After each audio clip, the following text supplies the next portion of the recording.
मोठी बातमी समोर येतेय सरपंच संतोष देशमुख हत्या प्रकरणातून।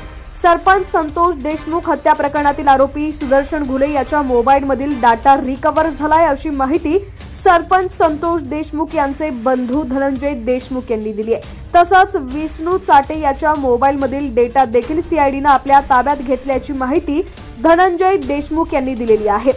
बातमी सविस्तर पाहूया त्याआधी तुम्ही HPN मराठी न्यूज चॅनल पहिल्यांदाच पाहत असाल आणि अजूनही चॅनलला सबस्क्राइब केलं नसेल तर नक्की सबस्क्राइब करा, जेणेकरून आमचे अपडेट्स लवकरात लवकर तुमच्यापर्यंत पोहोचतील।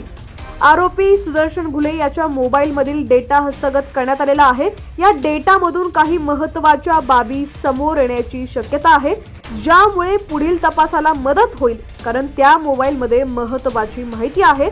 तपासात काही गोपनीयता पाळायच्या आहेत म्हणून ती माहिती दिली जात नाही, मात्र तपास समाधानकारक सुरू आहे असं मतही धनंजय देशमुख यांनी व्यक्त केलंय। तसंच मुख्यमंत्री देवेंद्र फडणवीस यांनी देशमुख कुटुंबाला न्याय मिळवून देण्यासाठी प्रयत्न करावा अशी मागणीही धनंजय देशमुख यांनी केलेली आहे।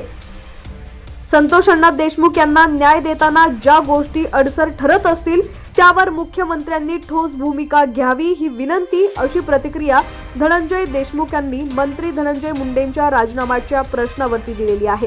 धनंजय देशमुख यांनी केज येथील शासकीय विश्रामगृहावर सीआयडीचे अधिकारी अनिल गुजर यांची भेट घेतली। तपासाच्या अनुषंगाने चर्चा झाली अशी माहिती धनंजय देशमुख यांनी दिलेली आहे। या अगोदर धनंजय देशमुख यांनी विशेष सरकारी वकील ॲडव्होकेट बाळासाहेब कोल्हे यांची भेट घेतल्यानंतर त्यांनी पुन्हा भाजप आमदार सुरेश धस यांची भेट घेतली।